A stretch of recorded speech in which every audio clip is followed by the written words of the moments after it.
Biaya yang paling besar dalam mengurus dokumen-dokumen itu urus apa, Kak, dan kira-kira berapa? Menurut aku, biaya yang paling besar untuk mengurus dokumen-dokumen di Indonesia itu adalah translate besti, penerjemah tersumpah. Tapi sebenarnya itu juga relatif sih. Itu mahal karena dihitungnya per lembar ya kan, per lembar, dan biasanya untuk dari bahasa Arab ke bahasa Indonesia itu biayanya itu sekitar 200 sampai 300 ribu per lembarnya. Nah, dan untuk pengurusan CNI sendiri itu kan ada sekitar kayak 4 sampai 6 lembar gitu, Besti. Jadi dikali aja. Dan nanti setelah nikah itu juga translate dan legalisir, Besti, yang lumayan harganya.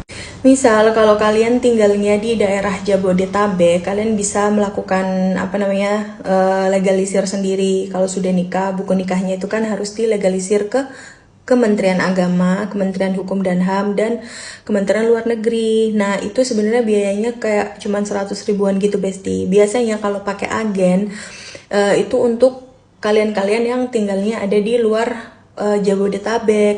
Dan biasanya itu udah all include sekitar 2 juta sampai 2 juta 500. Itu udah termasuk translate dan udah termasuk sama legalisir gitu, dan biaya untuk si orangnya itu tadi, si agennya, untuk ya jalan transportasi gitu, Besti.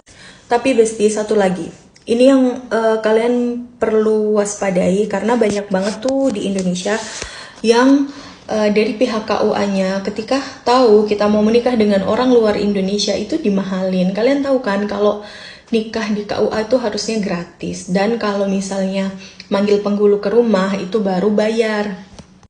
Tapi Besti, ada beberapa case yang kayak I don't know, oknum gitu, kayak penghulunya atau apa gitu yang ada di KUA, itu mereka minta duit gitu loh, karena dengan dalih ya kamu mau nikah sama foreigner, kamu harus bayar. Dan waktu itu ada yang sampai bayar 8 juta, Besti. Dan ya udah dibayar gitu. Waktu itu kalau nggak salah dia nikah sama orang Turki. Terus aku ada cerita juga yang mau nikah sama orang Mesir. Dia dimintain sekitar 13 juta. Dan nego-nego akhirnya dapatnya tuh 4 juta. I mean like it should be free karena dia pun menikahnya itu di KUA gitu, baru nanti bikin wedding. Jadi kalian harus hati-hati. Kalian harus tahu kalau nikah di KUA itu gratis. Meskipun kalian nikah sama WNA itu tetap gratis, Besti, oke?